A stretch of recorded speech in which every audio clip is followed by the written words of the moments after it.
Olá, está no ar o Mangueirosamente. Hoje, nossos dois convidados estão inscritos na história do telejornalismo paraense. Vocês já estiveram com eles dentro da sua casa, assistindo matérias fantásticas, descobrindo essa Amazônia, mostrando para vocês a nossa região através da TV Liberal. Eu estou aqui com o jornalista Douglas Ginelli e Emmanuel Vilaça. Tudo bem? Tudo bem. Olha esse encontro aqui, os homens de preto, não é isso? Exatamente.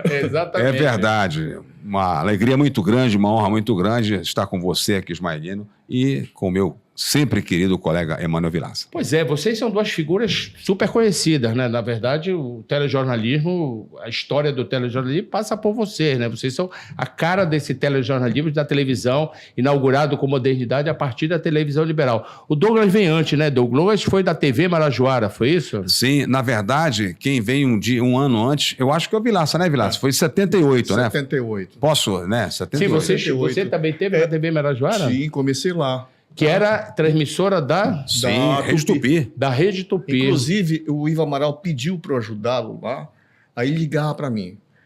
Vilaça, de lá de tal. Porque o negócio de filme era muito caro, né? Principalmente sonorizado. Era uma Oricon que eles tinham lá, que filmou a posse, a inauguração de Brasília. E aí bom lembrar que antigamente filmava assim mesmo, era como cinema, né? Chama-se na película e tudo mais. E outra coisa, filme mudo, né? Que era mais barato. Era uma câmera bem menor. Então eu colocava lá e o Wilton com o Ivo Amaral, com aquela expertise dele, ele narrava tudo de improviso. Eu fazia um roteiro básico para ele, e entrava as fotos do jogador. O Ivo é um craque, a gente já teve aqui. Mas voltando à tua história, tu tiveste na TV Marajoara. Sim, exatamente. Já entraste como repórter? 79. O primeiro fui para a Rádio Marajoara, Super Marajoara, onde eu tive a grande alegria de conhecer o saudoso Ronald Pastor. E também o Nonato Cavalcante, né? Que hoje está na Rádio Clube. Que hoje está na Rádio Clube, fazendo sucesso de manhã na antiga PRC5. E com o tempo lá disseram assim, o Ronald fez essa pergunta. Eu vejo muito você assiste muito telejornal? Eu disse, muito telejornal.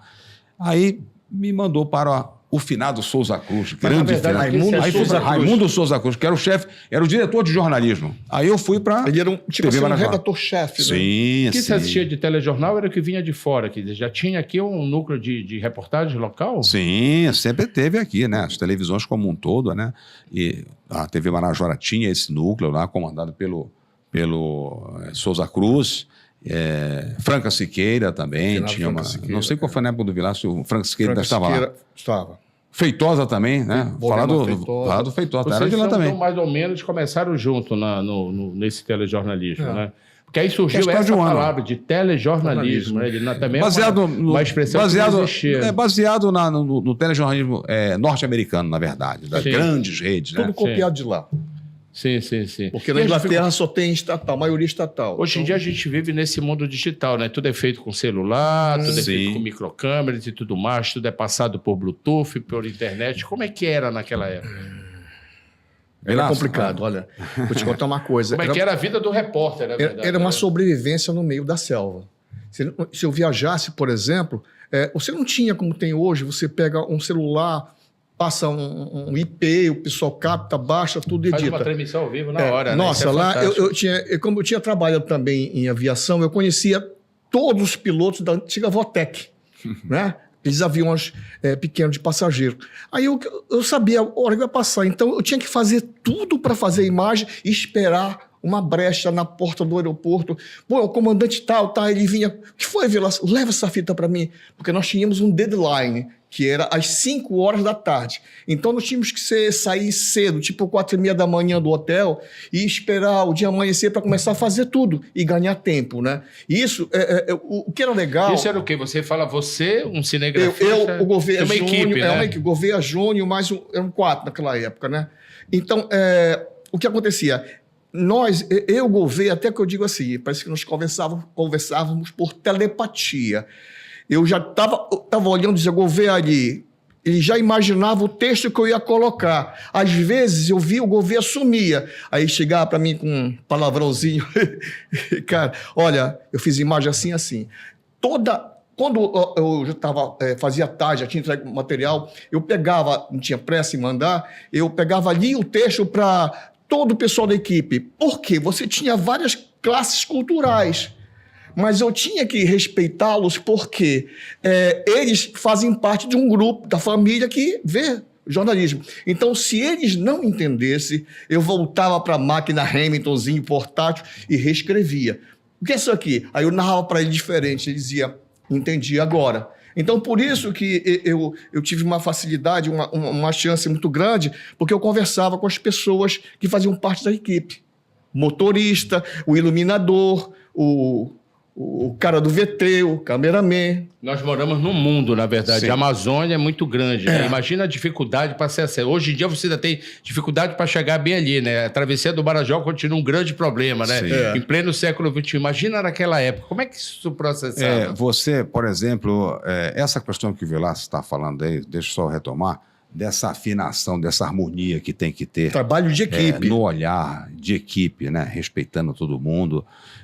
E quando a gente viajava muito, naquela época nós viajávamos para todo o estado do Pará, às vezes até fora do estado do Pará, Transamazônica, por exemplo.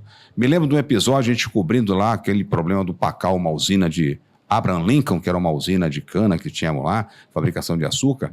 E junto, geralmente, a gente viajava, sempre na Votec, né? Era a Votec que era grande, tinha o hub dela aqui.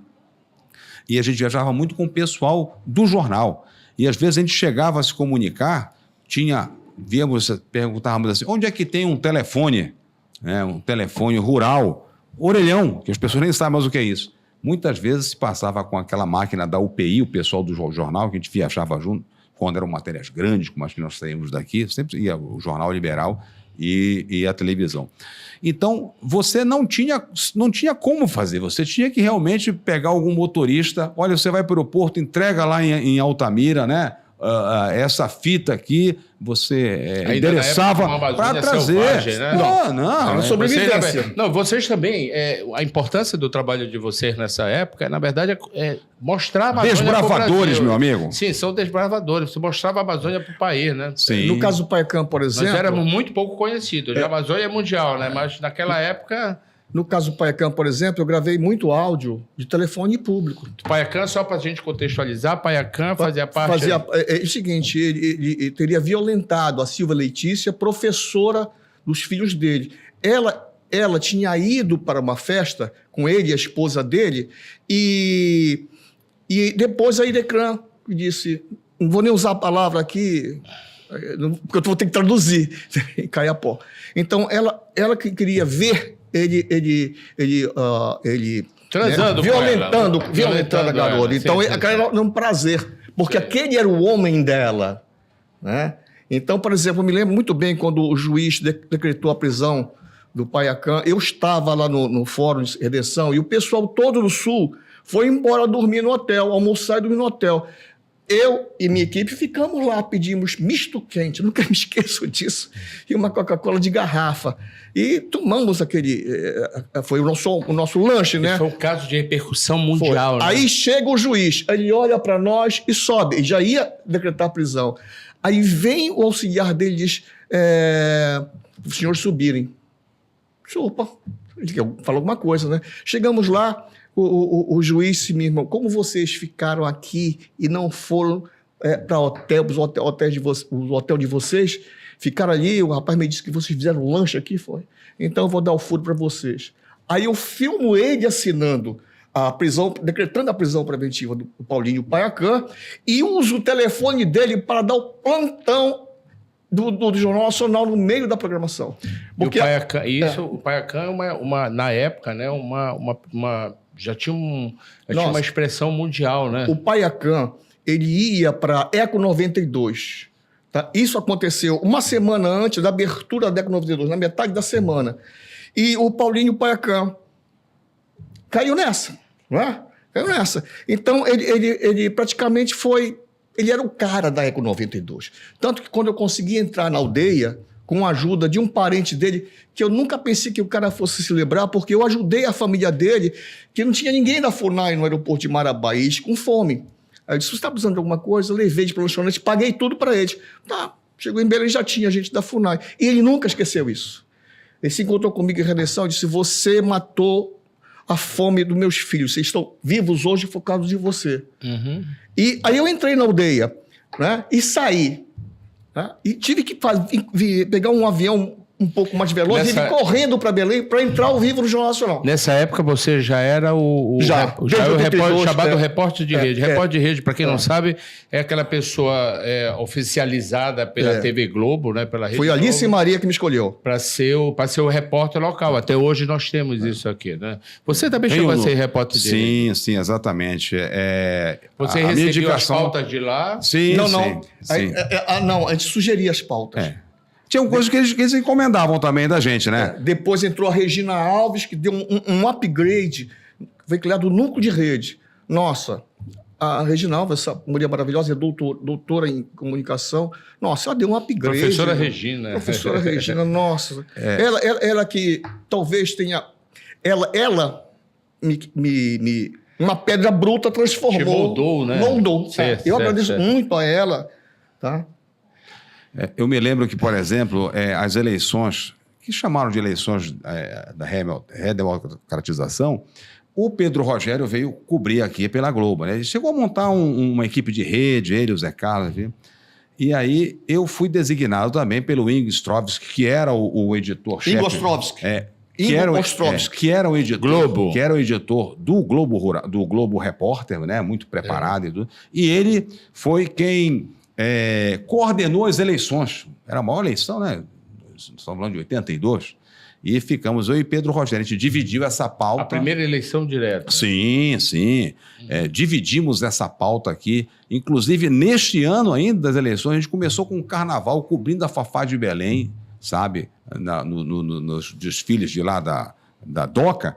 E eu tive que cobrir a Fafá de Belém todinha. Fafá era, na época, uma figura de expressão dentro do movimento das diretas. Ela estava envolvida nas diretas, como ela veio para cá. Aí a nossa equipe ficou acompanhando ela. Matéria que foi terminar num sábado, num baile na Assembleia, num baile Baile das Máscaras, né? Foi uma matéria que eles colocaram no jornal hoje, e aquele sufoco todo para você mandar a matéria. E ainda fizeram uma suíte da matéria no Jornal Nacional, porque ela era musa, ela estava no palanque. Cada matéria era um trabalho Por exemplo, enorme, em né? 82, a Alice Maria disse, o Emmanuel Vilaça, ele vai ficar responsável por toda a Amazônia Legal.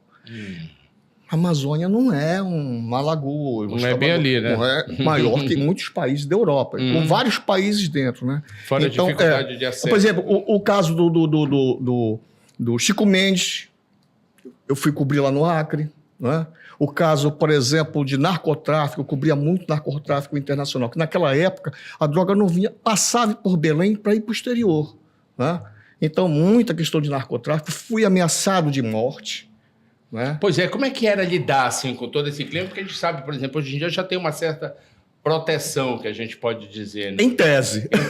Exatamente. O jornalista É o risco que você corre, né? Especialmente. Mas como é que se você vocês sai... viam isso assim nessa lead de você, no diário, nesse jornalismo? Eu né? ficava com medo. Cuidado, tem que ter com muito cuidado, né? Eu não dormia direito, cara. Porque naquela época tinha gente de Itaituba, desses, envolvido, e os caras tinham poder e grana, os caras tinham garimpo deles. Você chegaste a receber ameaças assim, explícitas? Eu estava em Serra... Cheguei, e até por netos depois deles, tá? Não foram poucos. Vou citar certos nomes aqui para não criar problema. Então, por exemplo, nós estávamos em Serra Pelada, cobrindo, né? E estava aquela confusão toda, os garimpeiros culpavam a TV Globo, que estava, né, interessada no garimpo Serra Pelada, financeiramente, né?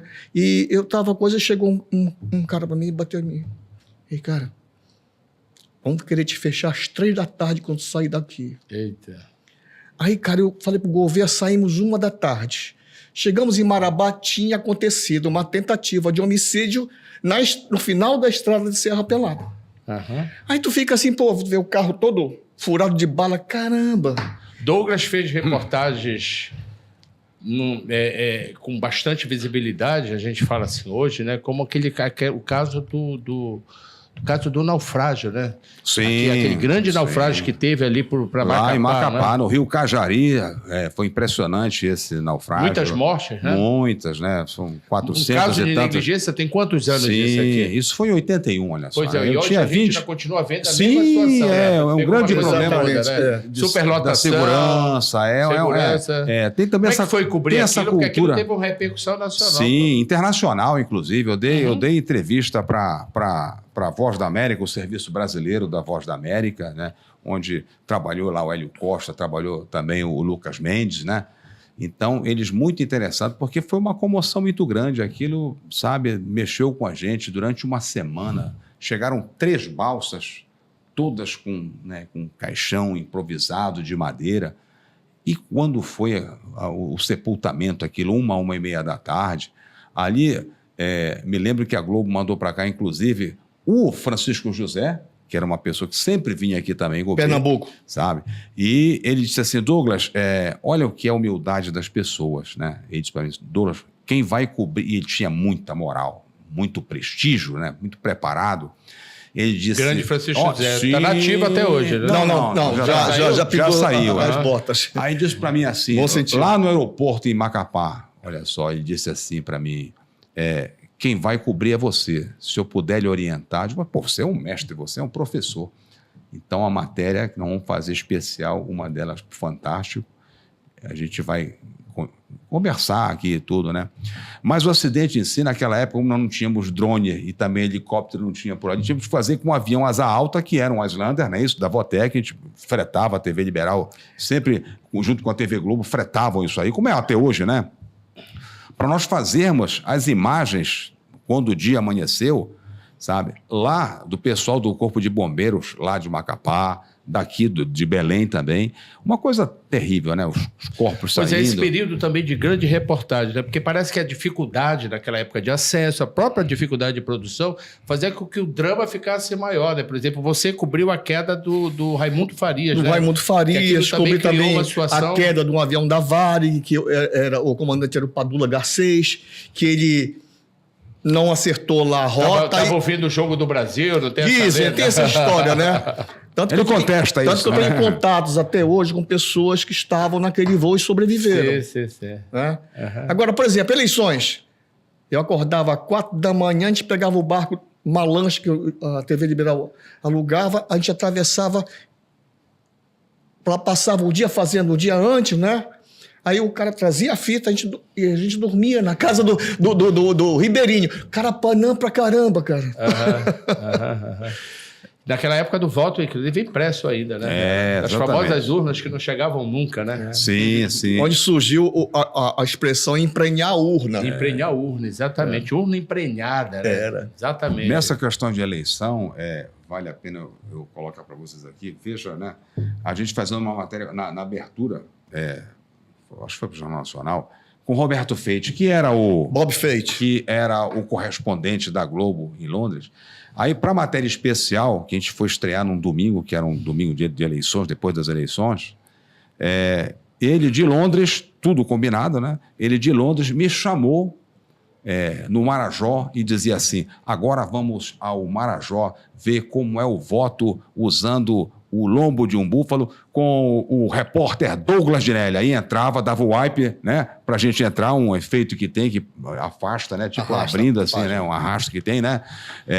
E, meu amigo, mas uma matéria dessa chegar aqui era muito complicado. Transmissão, porque a gente sabe que tudo sem é online, comunicação, né? era muito complicado. Não, parava num lugar. Parava num lugar para você, sabe, no hotel, geralmente você tinha uma base, dava o telefone para você conversar com as pessoas, para ir alinhando com o Rio de Janeiro, porque o celular é fácil hoje em dia, né? Você ia na delegacia de polícia, você dava o telefone de lá, da unidade do bombeiro, aí ligavam, tá hora, meio-dia, que tal, como é que está a matéria e tal? Aí, como é que aquela matéria vai para Belém? Pega lá o avião, o monomotor para chegar até aqui em Belém, e numa dessas, lá no Novo Amapá, nós perdemos um grande amigo nosso, que era da província. Emmanuel Square. Eu fui levar essa fita, além de todo aquele pânico, aquela coisa tão ruim ali, nós perdemos esse colega que era da província. Aí ele foi ser substituído, Fomos ao aeroporto, entreguei a fita aqui, mano, leva por favor, o pessoal tá esperando lá. Aí Fui eu quem foi buscar. ligar. Não, quem foi buscar fui eu, a fita. Aqui em Belém foi? Foi. Não, lá. Eu fui no avião, tu estavas lá, Walter Guimarães disse, vai lá e pega, faz alguma coisa. Aquela coisa. Fui lá, voltei, peguei da fita do Douglas na pista de pouso, né? Eu já nem Voltei. lembro Nós tínhamos desviado, quando eu fui para lá, o radar do avião detectou que tinha um CB, cumulonimbus, que é aquela coisa que derruba até jato, né? Uma chuva muito forte. Ele decolou. Falei, Limbos, né? CB. eu pousei, Aviação, até ele falou comigo da pista de pouso. Ele decola. Emmanuel. Quando eu consegui decolar, cheguei em Belém, todo mundo achava que eu tinha morrido É verdade. num acidente aéreo. Ainda teve isso, é verdade. Bem lembrado. Eu vi o depoimento de vocês, que estava vendo, né, que vocês mandaram do Memória Liberal, daquele depoimento de arquivo, enfim, contando essas histórias de você, do trabalho que vocês fizeram. E tem um item lá que me chama muita atenção, essa coisa de você ser repórter, né? Você está cobrindo ali, você tem que ter mais ou menos uma participação ativa, por ela não pode ser sentimental. Como era na época, já que cobriram tragédias, né? Como era separar isso? Olha, era difícil, porque tinha momentos que não dava para separar o profissional do sentimento da pessoa, né, do ser humano. Então, não dava. Não dava. Por exemplo, quando eu cobri, por exemplo, o caso da KPM, que foi daí em 82 que eu substituí o Pedro Rogério e passei a entrar nacionalmente. Eu me encontrei com uma senhora com criança e ela chegou para receber e não tinha o dinheiro ainda. Tava em o caso da KPM, relembra a gente, para a gente localizar? O KPM foi em Tucuruí. Que foi uma história de um sumiço do dinheiro, né? As empreiteiras saíram de lá, deixaram o pessoal sem dinheiro. Sem dinheiro. Então, foram mais ou menos 4 meses, 6 meses. E chega uma senhora em frente ao Banco do Brasil. Eu fui cobrir o pessoal em Tucuruí lá. Aquela fila toda, o pessoal não tem dinheiro. E uma senhora saiu chorando com uma criança no colo e um filho. Aí eu disse, o que o senhor está chorando? Mas uma entrevista com ela, né? Aí ela disse assim para mim, é que acabou o leite ontem do meu filho e não tem leite para dar. Rapaz, é que eu te digo, né? Parece que a equipe trabalhava por telepatia, o sentimento era o mesmo. Nós demos o dinheiro para ela comprar, saiu feliz da vida, mas não a entrevistamos. Do que você cobriu? Eu não quis explorar esse sentimento, essa miséria dela. Do que você cobriu, assim, vocês dois, o que vocês cobriram, assim, que para vocês foi muito forte, assim, não só profissionalmente também, mas essa coisa do envolvimento emocional, que às vezes é difícil a gente não dá para separar. É muito complicado. Além do Novo Amapá, no mesmo ano, teve o caso do Sobral Santos 2, lá em Óbidos. E Sobral Santos 2. Sobral Santos 2, exatamente. Outro naufrágio. Outro naufrágio. Essa história é terrível, terrível, né? E você vê as pessoas chegando lá, as famílias de lá de Óbidos, como de Macapá. Você fica, sabe... Aí você tem que separar aquilo, porque você tem que fazer texto, você tem que combinar com o cinegrafista, imagem, enfim... Mas é muito difícil e você chega à noite, você não consegue dormir, eu não consegui dormir. A nossa roupa, do meu cinegrafista, nós estávamos lá, Jonas, depois o ver foi para lá comigo, se não me engano. Foi o Peter Roland-Zurrer. O Peter Roland-Zurrer, né? Isso. E aí, olha só, a nossa roupa a gente teve que descartar, porque quando a gente foi para o cemitério, quer dizer, ficou um negócio terrível aquilo ali, sabe? Então você vê pessoas, pais, mães se jogando em cima do... É muito complicado, você tem que recuperar. Você tem que respirar como um grande maratonista, digamos assim, entende? Porque senão, se você envolver, você para. E estão te cobrando aqui da base. Nós víamos os Rio corpos. cobrando, Belém cobrando. Não é fácil. Nós víamos os corpos. Aí não tinha esse negócio de psicólogo, não. Era um ajudando o outro, conversando com o outro. Isso era a lide de vocês diariamente, né? Porque é isso que eu digo, como eu falei no início, vocês fizeram as grandes reportagens, né? Nós viajávamos. A Amazônia, na verdade, foi muito descoberta para mostrar para você. Mas também fizemos muitas matérias muito bonitas, né? Que fizeram com que a gente pudesse mostrar a Amazônia para o Brasil, né? Por exemplo, em 84, eu tive o privilégio de fazer, eu sempre gostei muito de aviação e sempre via muito os Catalinas na frente da minha querida Parintins, e fizemos o último voo do Catalina. Foi uma matéria que encerrou o Jornal Nacional, abriu e encerrou.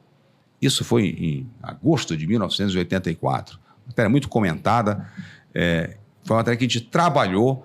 Aí a gente faz a assinatura da gente pela região que você mora e mostrando o Catalina como o grande veículo integrador. Se hoje estamos falando em comunicação, vamos voltar um pouco mais atrás, com os grandes pilotos, não é isso? Do Catalina era aquele... Que aterrissava. Era o Pataxó. Era o hidroavião. Ele foi o primeiro hidroavião, que pilotou gente como o ex-brigadeiro, tenente brigadeiro Protásio, que foi comandante do primeiro Comar, e outros. Até uma história de Catalina, se a gente for falar... Nós temos que marcar um programa aqui, né, Vilas? Só para nós falarmos dos catalineiros. Gente que trabalhou... Isso vocês andando por aviões e aviões, porque para chegar tinha que ser de avião, tinha pressa, na verdade. Tem uma coisa que me mandaram para Boa Vista, lá em Rondônia, lá em Roraima. Uhum. Cara, a cidade era uma cidade tranquila, era zero de crime.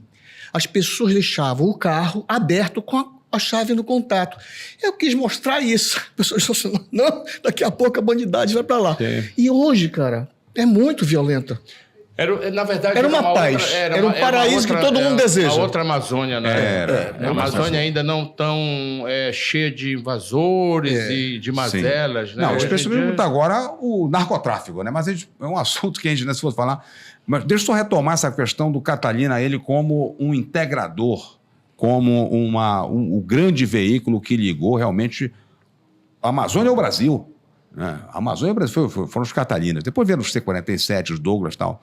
Mas a gente se lembrava, por exemplo, desses pilotos de Catalina, dizendo, nós tínhamos que fazer voo noturno aqui, decolar do Rio Negro com a luz do navio que estava carregando para trazer uma índia, ou uma ribeirinha, ou uma cabocla para ter filho lá em Manaus, por exemplo.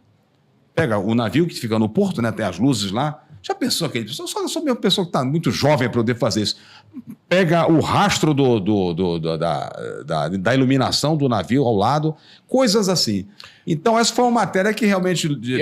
Isso, na verdade, vocês também estavam aliados a uma coisa meio aventureira também, né? Porque não deixava de ser... Corria risco de acidente transamazônica. Claro, a Globo me escalou para cobrir a Copa lá na Guiana, por quê? Na fronteira, dentro da Guiana Francesa, o pessoal estava vendo a Copa pela Globo. Né? Aí tá, eu cheguei lá na Guiana Francesa, né? Aí eu entrei, né? Era uma senhora, uma negra, muito bonita, né? Aí, quando eu fui para fora fazer entrevista com os caras, ela fechou todo o bar, o restaurante. Aí os caras, você fechou, voltaram no Brasil para tomar cerveja deles. Essa mulher foi me agradecer, sabe por quê? Aí disse, brasileiro é muito complicado aqui. Interessante. Os problemas que tem lá de fronteira, né?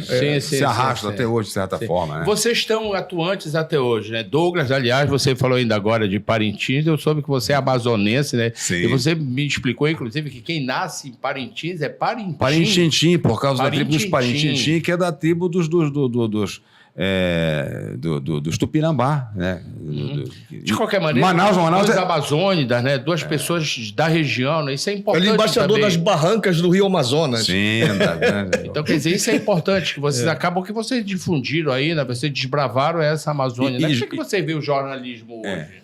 Esse jornalismo, telejornalismo. Só me permita, já que ele falou em Parintins, para não perder a conversa aqui informal, devo registrar, quer dizer, do outro lado desses naufrágios que eu fiz e outras matérias complicadas também, eu ter tido o privilégio de, em 83, mostrar o Festival Folclórico, que hoje é algo... Já existia. Já, muito, né? Me lembro, de criança, o boi saiu na rua e tal, depois no estádio Tupi-Cadanhede, enfim, aí depois foi por Tabladão e hoje é o Bombódromo, que vai ser aumentado, inclusive, para este ano, né? Parintins, eu acho... uma semana já fecharam todos os contratos com a Coca-Cola e tudo, que eles querem fazer uma festa muito grande. E eu, em 83, fui fazer essa matéria, inclusive tendo ao meu lado o grande poeta Tiago de Mello, um amigo nosso de Parintins. Conheci de Manaus. Das Barrancas também, lá de Barreirinha, do Rio Nhamundá, e fizemos essa matéria. Quem era apresentador do Fantástico nessa época era o Celso Freitas. Quando ele se despediu agora, até eu mandei dizer para ele, você apresentou a matéria que eu mostrei em 83. Pela primeira vez, tive esse privilégio de mostrar o Festival Folclórico. Já que você falou em Parintins, para poder eu não deixar de Você mostrar esse lado. Um filho orgulhoso, né? Sim! O Rio Amazonas passa Parintins. solene. É verdade. Por exemplo, uma coisa que era incrível era que você... hoje o jornalismo... Naquela época não tinha Google. Né? Eu tinha que ir para a biblioteca para pesquisar sobre aquela futura pauta. E quando tinha algum assunto jurídico, eu agradeço até hoje ao Ronaldo Passarinho e ao Zeno Veloso, o mestre. Né? Eu ligava para o Zeno, vem aqui comigo. Às vezes na casa da mãe dele, ali na Rui Barbosa, esquina com a Professor Zeno, morreu, mestre maravilhoso. morreu. Ele me explicava tudo, é isso.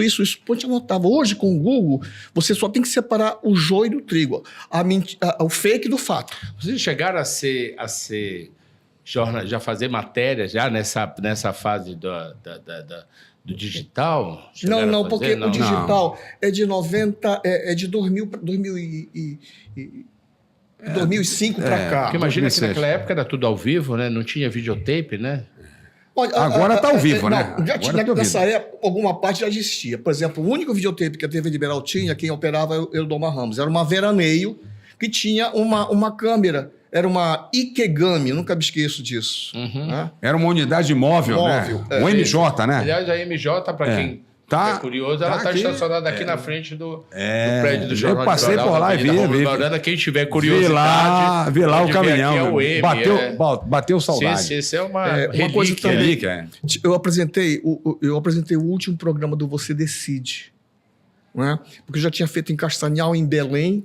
Até nessas a gente era colocado para você entrevistar o povo. E eu fazia a produção do Você Decide.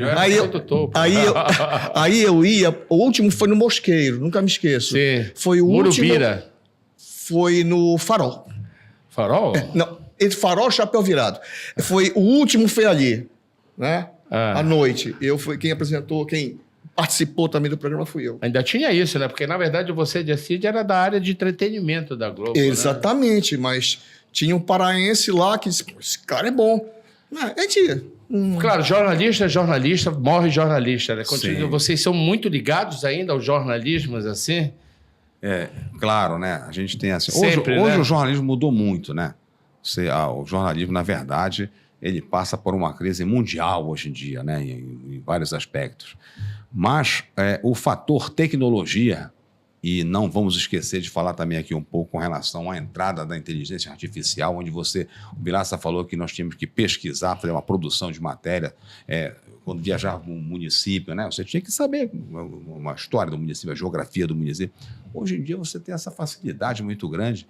E hoje você vai com a internet, né? Você vai na inteligência artificial, monta um texto muito rápido, com os cuidados que você tem que admitir. Tem um isso corretor facilita também muito, do né? Word, né?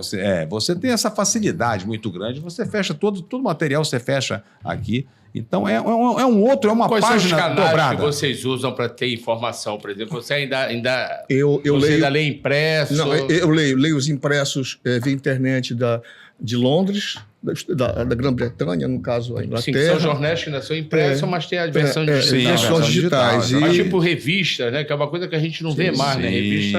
Você tem revista da ciência, em inglesa. Eu gosto da Nature, Scientific, né? Entendeu? Então a Nature tem uma área de cobertura para a Amazônia agora, por causa da COP. Eles inauguraram há 20 dias, Vilaça, sabe? Uma editoria só voltada para a COP30. Então, eles vão mandar uma equipe para cá, já veio a primeira equipe. Então, quem quiser assim, vocês que são um cara amazônidas, além de ser amazônico, são um cara que conhece muito a Amazônia por conta desse tempo todo de trabalho. Como é que vocês veem a COP que vem por aí? Olha, temos aqui uma grande oportunidade, né? Temos que ter, evidentemente, nós como amazônidas, vou dar um depoimento meu do que eu tenho acompanhado, inclusive, né? Para que a gente, passado esse momento, a gente tenha a preocupação de trazer uma melhoria de vida para os nossos povos ribeirinhos, indígenas, quilombolas. Isso é que é o mais importante, né?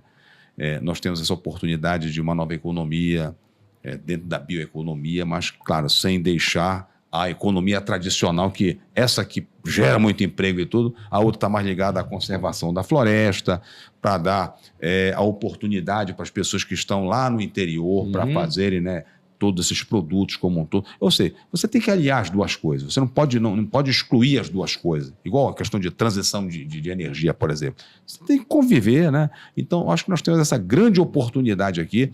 As universidades aqui, especialmente a Universidade Federal do Pará, eu tenho assim, um carinho muito grande por universidade. Quando eu viajo pelo mundo, eu vou visitar universidades, Mariana Vilaça, sabe? Especialmente as universidades da Alemanha. Eu tenho um carinho muito grande pela Alemanha.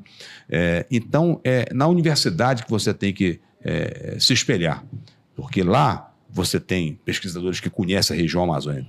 Tem pesquisas fantásticas aqui que a Federal do Pará está fazendo na área de energia, por exemplo, e você, às vezes, vai procurar o especialista em outro lugar, né? Em outros estados. Nada contra esses especialistas, mas eles mesmos já há uma certa consciência nisso aqui, que eles têm que ver aqui na Universidade Federal do Pará, no Museu Guild, no INPA, na Universidade Federal Rural da Amazônia, no Centro de Energia que Manaus tem, para poder você realmente aglutinar forças para que você tenha aqui conhecimento para que a região ganhe com isso e leve as pessoas... E para Belém, especificamente, o que é que você acha que pode acontecer? Belém tem a questão da infraestrutura, que tem essa grande esperança de que, né, especialmente ligando essa infraestrutura à área de saneamento, que é muito importante, porque a civilização no mundo vem do saneamento. Água potável, eu sempre dizia para meus alunos que tem duas instituições, duas áreas que são muito importantes em qualquer cidade, estado. É a Companhia de Água e Saneamento de qualquer estado que você tem. Essa, né, porque trata com saúde, né? Então, você tendo isso aí, saneamento, né, com água potável, a gente tem que ter esses ganhos aqui, sabe? A gente tem que focar nessa situação, nesse quadro de tem ganhar que ter esse legado saúde. aí, né? Sim, você tem que ter a questão de você ter água tratada, você ter esgoto tratado, né, para poder você... na ponta, você reduz doenças transmissíveis por meio de água, enfim. Eu vejo assim, que essa oportunidade E, é mano, essa. como é que vê essa cópia aí?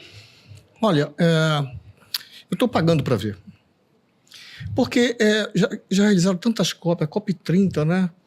Teve o G20 lá no sul do Brasil, mas eu estou pagando para ver, porque é a vez da Amazônia, né? Do Caboclo do Pará. Nós somos caboclos do Pará. Esse é Caboclo do Amazonas. Das barrancas. Né? Das barrancas, né?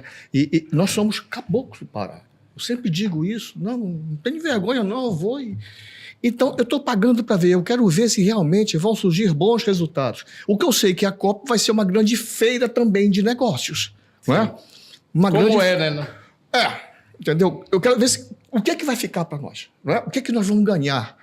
Eu sou...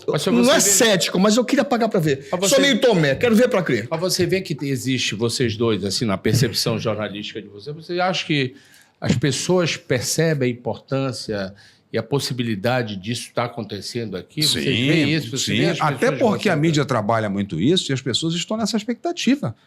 O Vilaça falou a palavra correta, business, falou em negócios, né? Pessoa que tem um microempresário, o médio empresário, essas pessoas que nós vamos que trabalham com artesanato, essas coisas ricas que nós temos aqui, lá em Santarém, por exemplo, no Baixo Amazonas, de modo geral, lá na Monte Alegre, tem um artesanato lindíssimo. O turismo de natureza, o turismo de selva, é isso que a gente tem que trazer esses transatlânticos para cá, é isso que a gente precisa. A minha preocupação não é mais nem com a COP, é com a pós-COP para a gente, né, ficar o legado. Diferente de Copas do Mundo que a gente viu no Rio de Janeiro e tudo, depois foi tudo abandonado. O que causa Mas aqui não vai estranheza ter. para vocês quando vocês vêm falar de Amazônia, do que repercute? O que aquilo, Olha, na verdade, como conhecedores da região, incomoda vocês? Em 2015, eu fui estudar em Cambridge, na Inglaterra, né? Aí, depois voltei ao Brasil e voltei para 2017. Então, eu cheguei na BBC, por exemplo, já estava esse negócio, começando o celular. Eles já faziam pequenos documentários com o celular, me mostraram isso. Então, eu olhei na calçada, tem vários pontos aonde um mapa do mundo e vários pontos aonde a BBC esteve. E colocaram lá no piso Marabá como capital do Pará. Aí eu fui conversar com o pessoal. Não, peraí. Belém é a capital. Aí depois surgiu um ponto lá em cima, Belém. Por quê? Eles tinham vindo em Marabá. Passaram por Belém, foram em Marabá cobrir a Serra Pelada. né? Aí Marabá Aí eu entrou no cheguei, mapa. não, peraí, que história é essa? Aí ela, como é que é? Esse é. Tudo bem, Marabá, mas você tem que botar Belém como capital. O resto Mas você tá certo. acha que essa coisa de ainda não localizar a Amazônia seria um...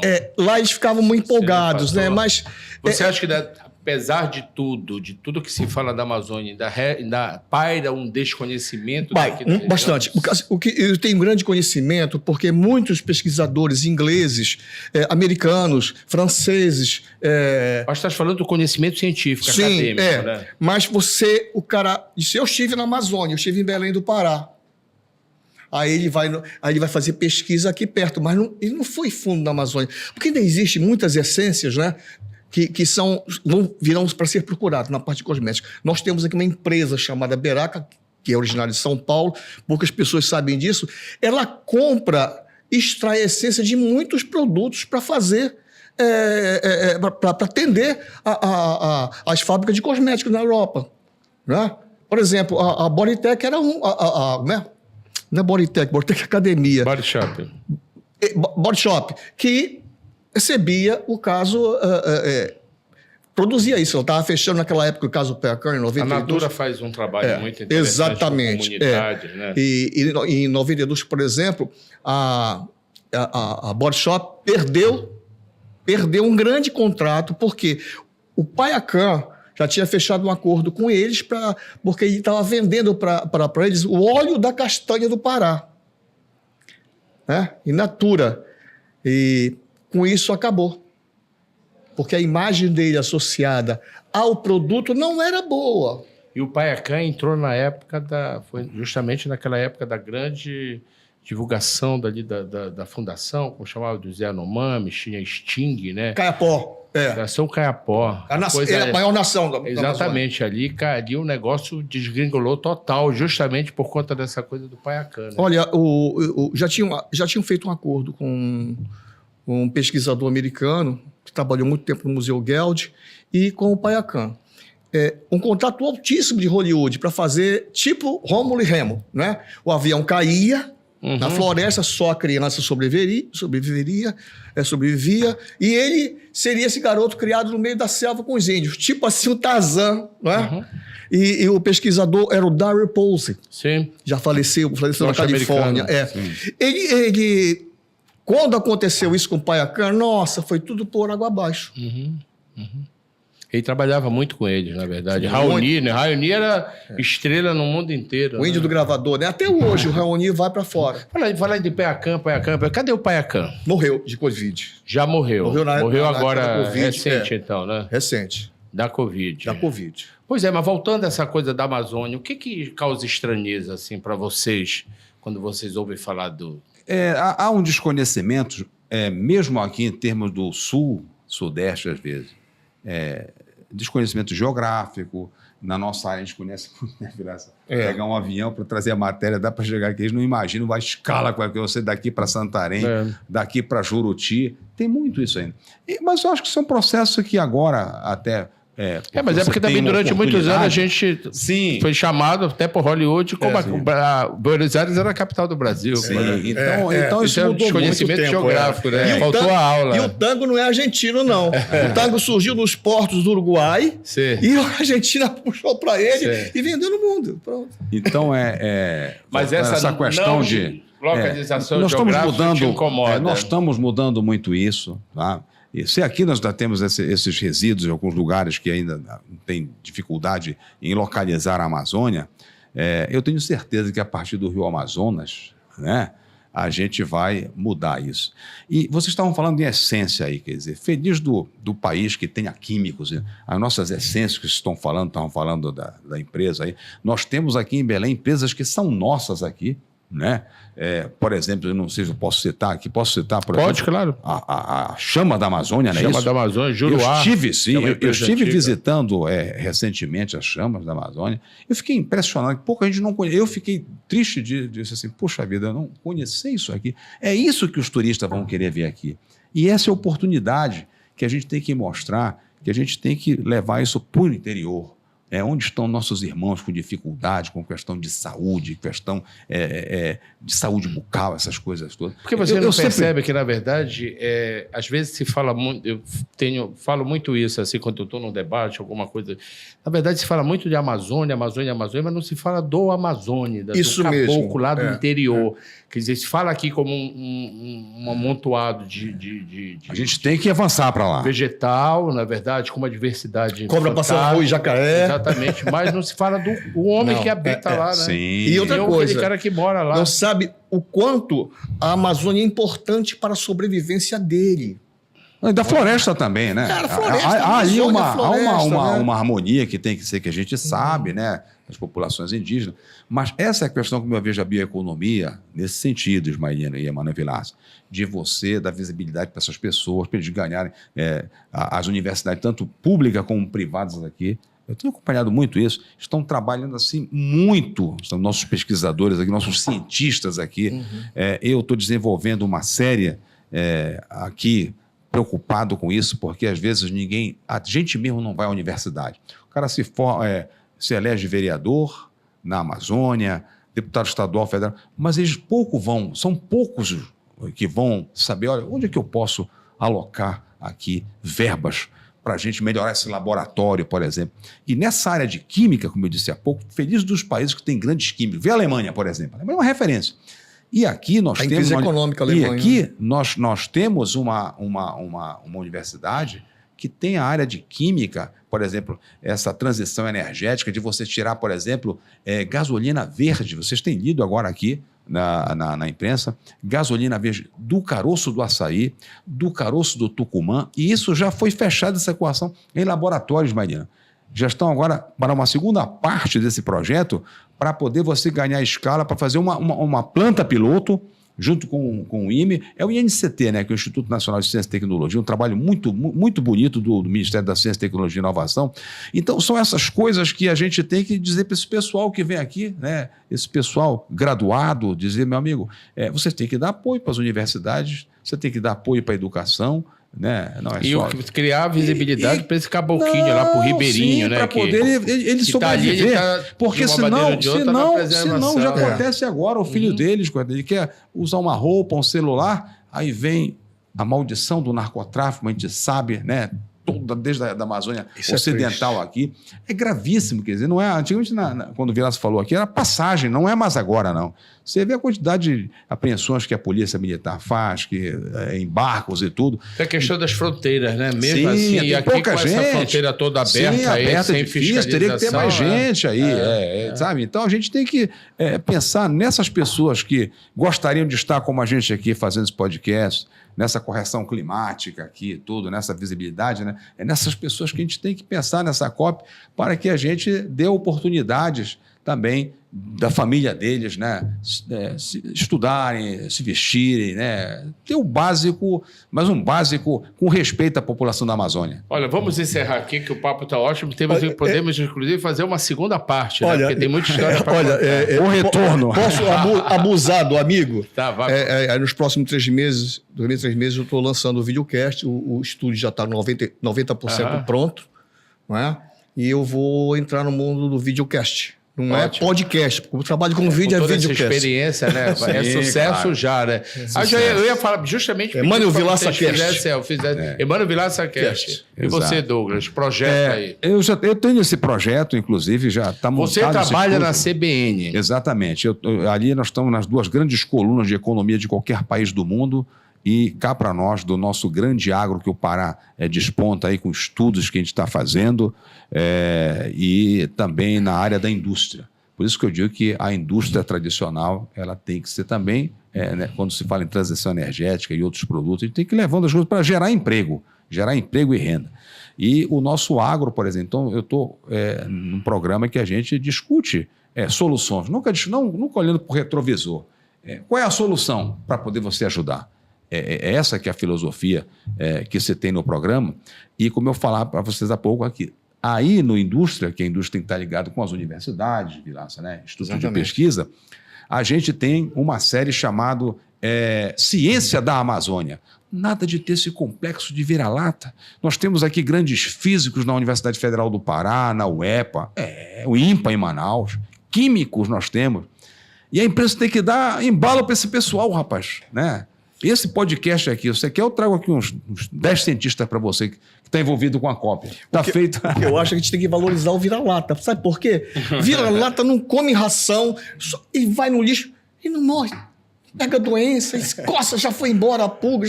Mas ele não come ração.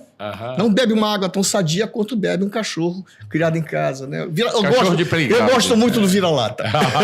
Verdade, é 4x4.